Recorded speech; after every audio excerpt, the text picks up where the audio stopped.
One of the great tragedies of the pandemic that all of us experienced was what I would refer to as a sense of loss. During the pandemic, we lost the ability to get together with people. We lost the ability to go to shul. We lost the ability to know what day of the week it was. Without Kriyas Torah, who knew if it was Monday or Thursday or Tuesday, Wednesday, or Friday? We lost the ability to walk outside without masks in the early days, without gloves, without cleaning the doorknob of our home before we re-entered the house after having gone out to do shopping as necessary. Many of us lost the ability to go into stores, and we relied upon curbside delivery. So many of us lost the ability to even exit the house, let alone losing the abilities to gather as families to celebrate the various Yom Tovim and special days of the course of the year.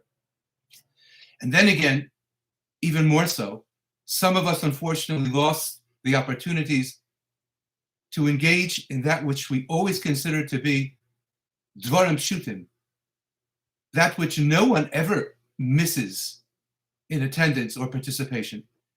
We lost the ability to pay homage to parents who were nifter. We couldn't be at their graveside to bury them. We couldn't bake mechila. We didn't have the ability to recite Kaddish during Shiva or during Shloshim. There was effectively no Shiva or Shloshim in terms of Nicham Avelim, of people coming to the home to pay the respects. Other halachas apply, but not those other than Bein Ish LeIshto, nothing effectively Bein Adam LeChavero.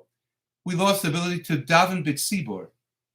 We lost the ability to daven with others, to respond to Kedusha, to hear the Dvarim Shebekdusha, to hear Kriyas Torah, to hear Baruch, to hear Kaddish, to hear the Kriyas Torah, to hear the Kriyas Megillos on a different Yom Tovim.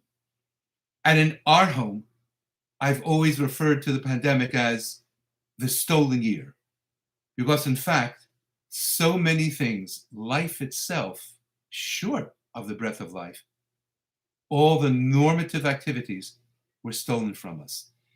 And this, I think, finds highlight in this week's Parshas VaYeshev.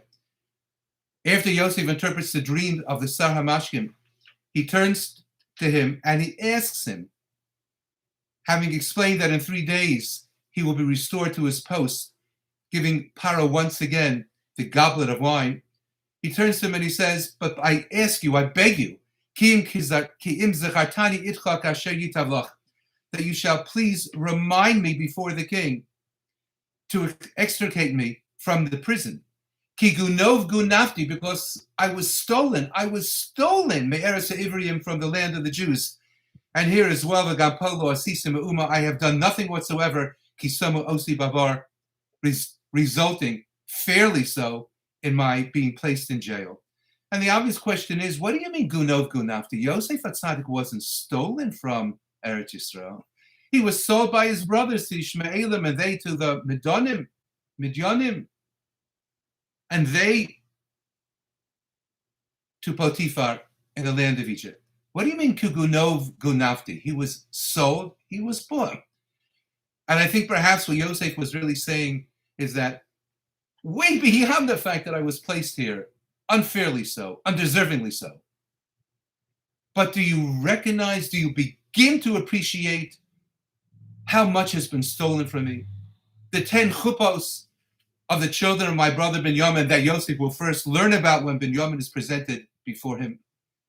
All of the simchas, all of the chasanas made by his siblings, all of the bar mitzvahs, the bas mitzvah celebrations, all of the brisos, all of the wonderful bris milah days, the learning with his father, the shimush, the serving of his father, the Hanukkahs.